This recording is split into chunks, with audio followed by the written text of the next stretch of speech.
10 ఏళ్ల ముందు తెలంగాణ ఎట్లుండే, మరి గత 10 ఏళ్లలో తెలంగాణ ఎట్లయింది? ఈ రోజు ప్రజా ప్రభుత్వం కూడా తెలంగాణలో ఇన్ని అక్రమాలు జరిగినాయంటే అక్కడ డెవలప్మెంట్ జరిగినట్లే కదా. మరి అధికార పార్టీకి కనిపిస్తున్న డెవలప్మెంట్ ఏదైతే ఉందో కవిత గారికి కనిపించట్లేదా? అసలు తెలంగాణలో ఏమి జరగలేదు, ఇక్కడ ఏమి పీకి కట్టలు కట్టినని మీరు నేషనల్ పాలిటిక్స్ కి పోతారని చెప్పి టీఆర్ఎస్ ని బీఆర్ఎస్ గా మార్చిండ్రు అని చెప్పి కవిత గారు ఏవైతే వ్యాఖ్యలు చేసిండ్రో ఈ రోజు తెలంగాణ ప్రజలు అందరూ కూడా ఇన్ని రోజులు కవిత గారు మీరు కేసీఆర్ గారి కూతురు కాబట్టి మీకు ఆ రెస్పెక్ట్ ఇస్తా ఉన్నారు.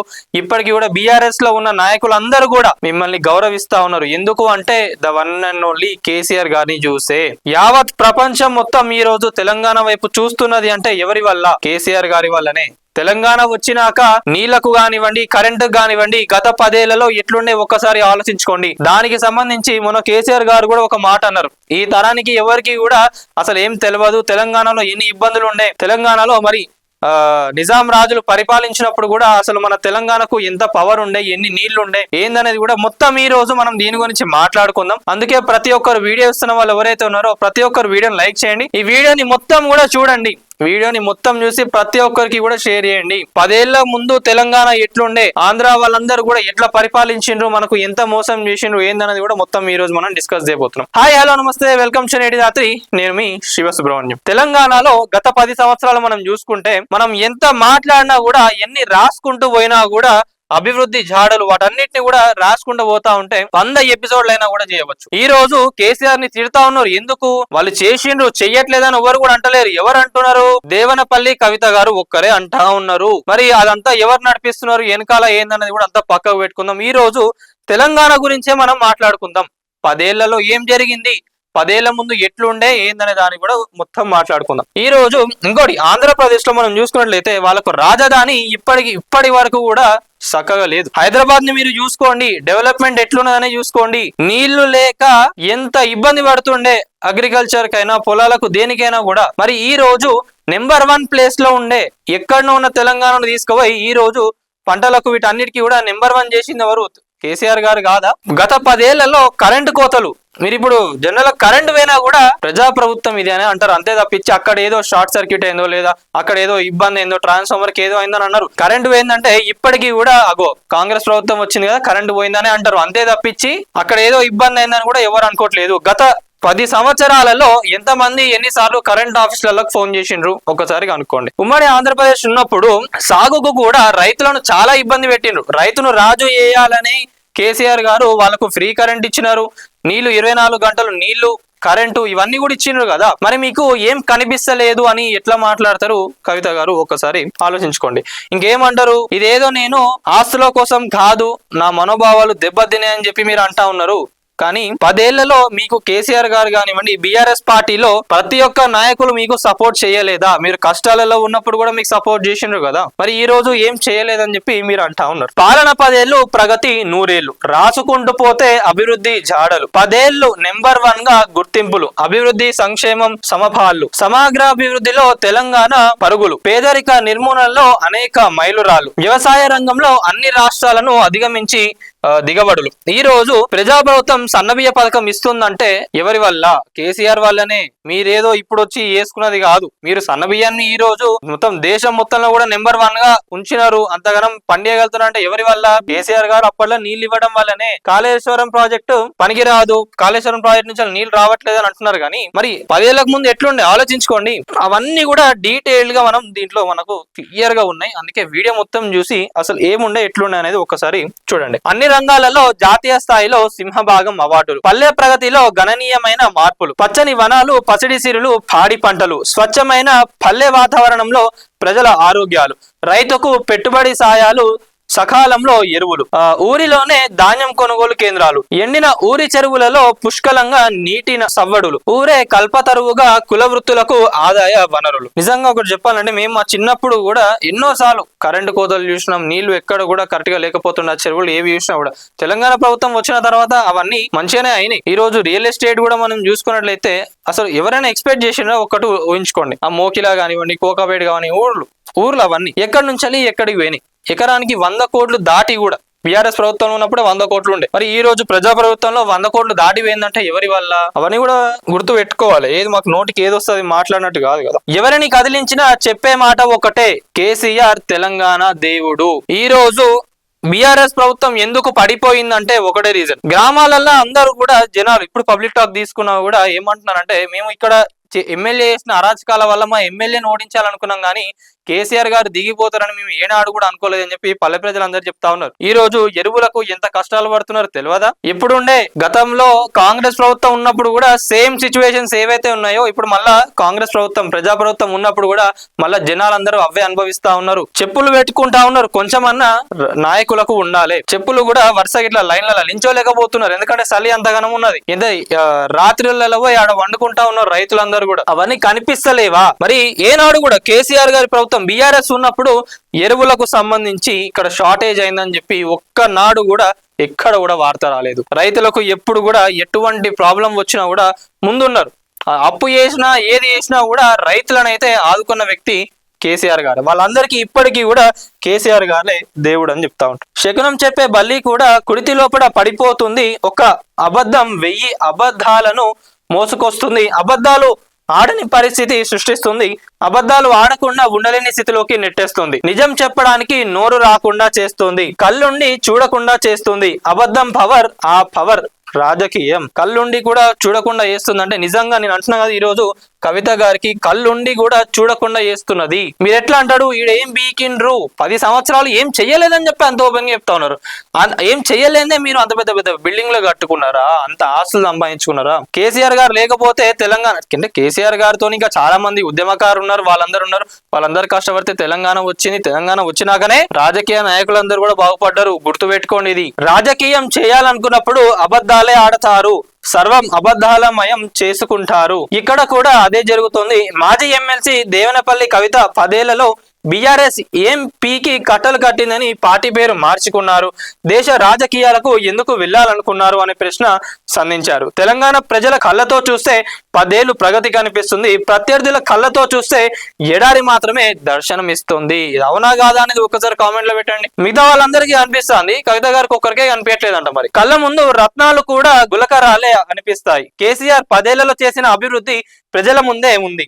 అది ప్రత్యర్థులకు కనిపించదు, విమర్శలకు మాత్రమే పనికొస్తుంది. కవిత కన్నా కాంగ్రెస్ నయం. 10 ఏళ్లలో అవినీతి జరిగిందని చెప్తుంది. అంటే పనులు జరిగినట్లు పరోక్షంగా కాంగ్రెస్ ఒప్పుకున్నట్లే కదా. మరి ఇది కవిత గారికి ఎందుకు అర్థమైతలేదు? అదే అంటున్నా, ఏంటంటే అధికారంలో ఉన్న పార్టీ వలన 10 ఏళ్లలో అవినీతి జరిగిందని చెప్తా ఉన్నారు. అంటే అక్కడ డెవలప్మెంట్ జరిగింది కాబట్టి అక్కడ అవినీతి జరిగింది. మరి కవిత గారికి అది కూడా కనిపిస్తలేదో లేదు. అంటే పనులు జరిగినట్లే పరోక్షంగా కాంగ్రెస్ ఒప్పుకున్నది. అందుకే కాళేశ్వరం గురించి పదే పదే ప్రస్తావిస్తుంది. కానీ కవిత అసలు ఏం జరగలేదంటూ కాళేశ్వరం కూడా ఆమె కంటికి కనిపించడం లేదు. 10 ఏళ్లలో తెలంగాణలో వచ్చిన మార్పులు ఏమి కనిపించడం లేదు. బాణం ఇప్పటి వరకు అన్న మీద హరీష్ మీద గురి పెట్టింది. ఇప్పుడు ఏకంగా కేసీఆర్ మీదకే తిప్పింది. తప్పంతా తండ్రిదే అనే అర్థం వచ్చేలా మాట్లాడుతోంది. కేసీఆర్ 10 ఏళ్లలో ఏం చెయ్యలేరంటూ ప్రజలు కూడా నమ్మారని తెలిసిన పగబట్టినట్లు చెప్తోంది. కానీ ఆమె కోసం కాకపోయినా ఈ తరం యువత కోసమైనా కొన్ని తెలియాలి అంటే తెలంగాణకు ముందు రోజులు ఎలా ఉండేవో ఒక్కసారి కళ్ళు ముందు కనిపించాలి. ఇక్కడ కేటీఆర్ గారును హరీష్ రావు గారే మొత్తం తెలంగాణను ఆగం చేసిన అని చెప్పి చెప్తా ఉన్నారు. మరి కొంతమంది ఎమ్మెల్యేలు కూడా వాళ్ళ గురించి కూడా మాట్లాడాలి కదా. మీరు కూడా అప్పుడు పార్టీలోనే ఉన్నారు కదా. ఇన్ని అరాచకాలు జరిగినాయి అని చెప్పినప్పుడు వీళ్ళిద్దరే కనిపిస్తారా? సరే, ఇక వాళ్ళిద్దరిని పట్టుకుంటే ఏమైతలేదు, ఇక నేను డైరెక్ట్ కేసీఆర్ గారిని పట్టుకుంటే నాకు సంబంధించి ఏమైనా జరుగుతుందని మీరు అనుకొని కేసీఆర్ గారిని ఈ రోజు మీరు ఎట్లా అన్నారా అనేది జనాలు కూడా అర్థం చేసుకుంటా ఉన్నారు.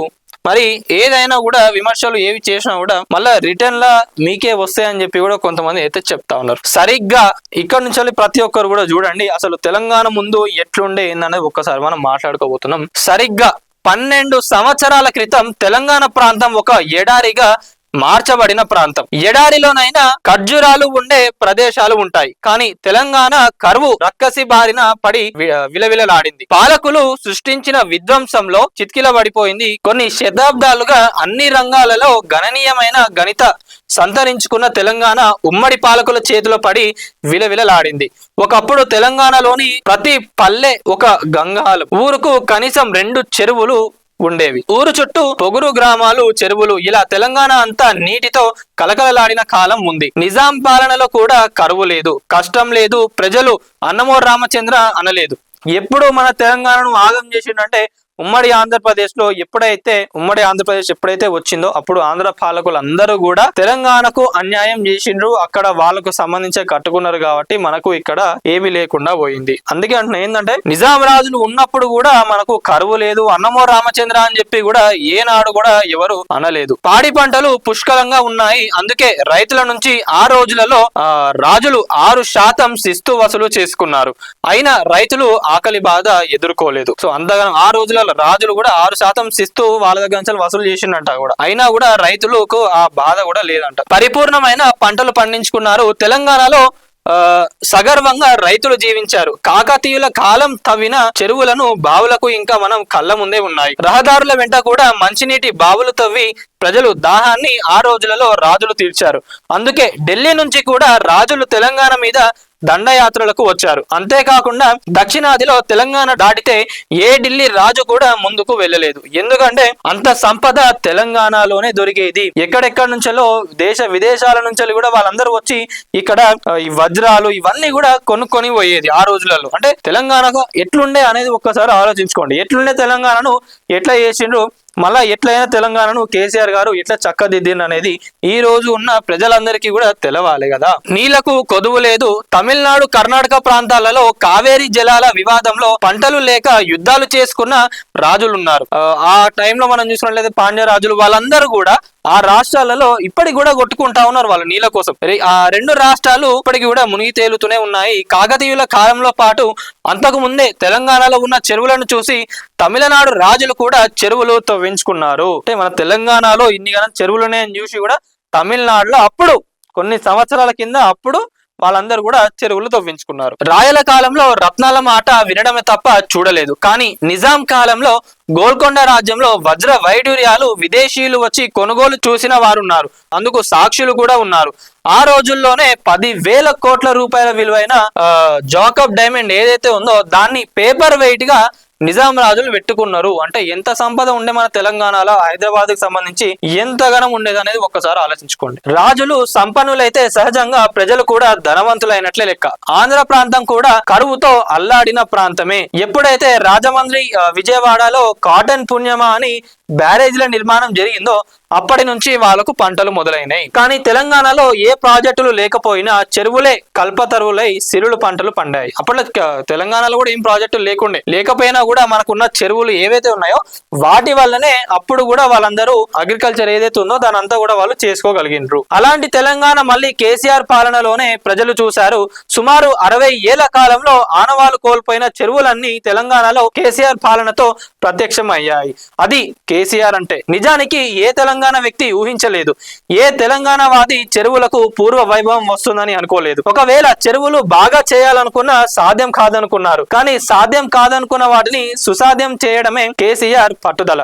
రాదనుకున్న తెలంగాణ తెచ్చిండు. తెలంగాణ వచ్చేది లేదు, సచ్చేది లేదు, జై తెలంగాణ అని అన్నోళ్ళను కూడా ఎంత ఇబ్బందులు పెట్టిండ్రు. తెలంగాణ రాదు, ఎట్లొస్తుందో మేము కూడా చూస్తామని చెప్పి చాలా మంది ఈ రోజు ఇక్కడ నివసిస్తున్న ఆంధ్ర వాళ్ళు ఎవరైతే ఉన్నారో వాళ్ళందరూ కూడా మేము పెద్ద మనుషులము, మేమే పెద్ద అని చెప్పుకునే కొంతమంది సినిమా వాళ్ళు కూడా చాలా అపోజ్ చేసిండ్రు తెలంగాణని. కానీ ఈ రోజు ఇక్కడనే వాళ్ళు ఉండి ఇప్పటికీ కూడా ఆధిపత్యం సాగిస్తున్నారు. అదే మరి కేసీఆర్ అంటే నిజానికి ఏ తెలంగాణ వ్యక్తి కూడా ఊహించలేదు. అంత పోరాటం చేసి అన్ని చేసినా కూడా తెలంగాణ వస్తుందో రాదో అనే థాట్ అప్పటికి కూడా ఉండే. ఆ భయం ఉండే వాళ్ళందరికీ కూడా. తెలంగాణ వస్తే అసలు మా జీవితాలు తెలంగాణ ఇట్లా మారుతాయని కూడా ఎవరు అనుకోలే. తెలంగాణను ఇట్లా చేయాలి అని అనుకున్నాడు కాబట్టే ఈ రోజు తెలంగాణ ఇట్లా ఉంది. అది కేసీఆర్ అంటే. నిజాం కాలంలోనే కరెంటు చూసిన తెలంగాణను ఉమ్మడి రాష్ట్రంలో చీకటి చేసిండ్రు. ఇది ఒకటి గుర్తు పెట్టుకోవాలి ప్రతి ఒక్కరు ఇక్కడ చూడండి. నిజాం కాలంలోనే కరెంటు చూసిన తెలంగాణ ఉమ్మడి రాష్ట్రంలో చీకటిని చూసిండ్రు. చెరువులను చెడగొట్టి తెలంగాణ సాగును సర్వనాశనం చేసిండ్రు. తెలంగాణను అప్పుడే వీళ్ళందరూ కూడా కలిసి నాశనం చేసిండ్రు. ఉమ్మడి రాష్ట్రం రాకముందే నిజాం నిర్మాణం చేయాలనుకున్న ప్రాజెక్టులన్నిటినీ కూడా వాళ్ళందరూ ఆపేసిండ్రు. అందుకే తెలంగాణ ఇంత ఎడారి అయింది. ఆ ఎడారిని కూడా ఈ రోజు అక్కడ మనం ఏదైనా చేసుకోవచ్చు, ఏదైనా పండియచ్చు అనే స్టేజ్ కి కేసీఆర్ గారు తీసుకొచ్చిండ్రు. ఆఖరకు నిజాం సాగర్ కు సరైన మరమ్మతులు చేయలేదు. ఎన్నికల సమయంలో ఓట్ల కోసం, సీట్ల కోసం ప్రాజెక్టుల పేర్లు శంకుస్థాపనలు చేయడం, జనాలను మభ్యపెట్టారు. నీళ్లు, నిధులు ఏపీకి తీసుకెళ్లారు, చెరువులను నింపలేదు, ప్రాజెక్టులు కట్టలేదు. ఆఖరకు రైతులు బోర్లు వేసుకోకుండా వాల్టా చట్టం తెచ్చారు. కరెంటు ఇవ్వకుండా సాగనివ్వకుండా చేశారు. మంచినీళ్లకు దిక్కు లేకుండా చేశారు. ఇన్ని సకల దరిద్రాలు నెత్తిన రుద్దిన ఆంధ్ర పాలకులకు నుంచి తెలంగాణను విముక్తి చేసింది కేసీఆర్ కాదా? 10 ఏళ్లలో ఇవన్నీ పునరుద్ధరించి ఇంత అభివృద్ధి చేసింది కేసీఆర్ గారు కాదా? మరి ఇవన్నీ కూడా ఇప్పుడున్న పాలకులకు, కవిత గారికి కనిపించట్లేదా? తెలంగాణ వచ్చిన 3 నెలల్లోనే 24 గంటల కరెంటు తెచ్చింది కేసీఆర్ కాదా? ఉమ్మడి రాష్ట్రంలో కరెంటు కష్టాలు తప్ప వెలుగులు దశాబ్దాల పాటు కట్టారు. ఇంకొకటి, కరెంట్ అంటే ఏదో ఉత్తుతి కరెంట్ కాదు, మళ్ళా ప్యూర్ కరెంట్. ఎప్పుడు కూడా మోటార్లు గాలిపోతాయనో, ఏదైనా ఇష్యూ అవుతాయనో కాదు. ఎప్పుడైనా ఆడవాళ్ళకి ఇబ్బందులు ఉంటే కరెంటు పోయింది, అది కూడా ఒక 10 నిమిషాలు, 20 నిమిషాలు, అరగంట మాక్సిమం, అంతే. 24 గంటలు కరెంట్ ఇచ్చింది. ఇప్పటికీ కూడా, ఈ రోజుకి కూడా వస్తుందంటే కేసీఆర్ గారి వల్లనే కాదా? ఒకసారి తెలంగాణ ప్రజలందరూ కూడా ఆలోచించుకోవాలి. జూరాల లాంటి 9 టీఎంసీల రిజర్వాయర్ 30 ఏళ్లు కట్టిండ్రు, కానీ 50 టీఎంసీల మల్లన్న సాగర్ 3 ఏళ్లలో పూర్తి చేసిండ్రు. దీనితో పాటు పదుల సంఖ్యలో ఏకకాలంలో 10 టీఎంసీలకు పైగా విలువైన సామర్థ్యం ఉన్న రిజర్వాయర్లు నిర్మాణం చేశారు. ఇవన్నీ పనులు కాదా? కవిత గంటికి కనిపించలేవా? ఇలా చెప్పుకుంటూ పోతే తెలంగాణ పోరాటం కష్టాలు, ఓడువని ముచ్చట కాళోజీ ఎలా చెప్పాడో, కేసీఆర్ పాలనలో జరిగిన ప్రగతిని చెప్పుకుంటూ పోతే కూడా ఒడవనే ముచ్చట తరతరాలకు తరగని చరిత్ర. భవిష్యత్తు తరాలకు వెలుగులు పంచిన పాలనే కేసీఆర్ 10 ఏళ్ల పాలన స్వర్ణయుగమే. రామరాజ్యంలో కూడా అరమరికలు ఉంటాయి. ఏ ప్రభుత్వంలోనైనా కొన్ని పూర్తి కాని పనులు ఉంటాయి. కానీ వాటిని ముందేసుకొని అందుతున్న ఫలాలను గుర్తించని వారికి ఎంత చెప్పినా వినిపించవు, చూపించినా కనిపించవు. ఒక్క ఇషారా కేసీఆర్ గారు వేస్తే కవిత గారి పైన విమర్శలు చేయడానికి, కవిత గారి పైన ప్రొటెస్టులు చేయడానికి చాలా మంది బీఆర్ఎస్ నాయకులు అందరూ కూడా రెడీగా ఉన్నారు.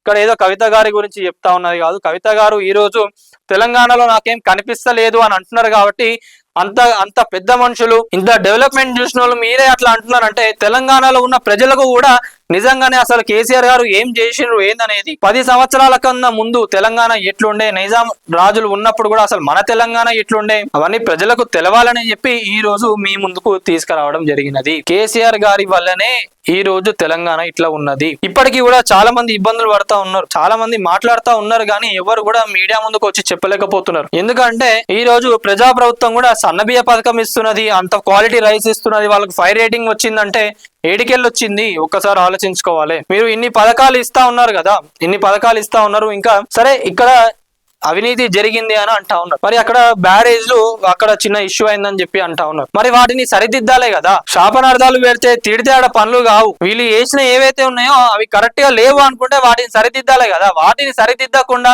మీరు అట్లా చేసిండ్రు, మీరు ఇట్లా చేసిండ్రు, అసలు ఏం చేసిండ్రు మీరు తెలంగాణలో అని మాట్లాడేదైతే కరెక్ట్ కాదు.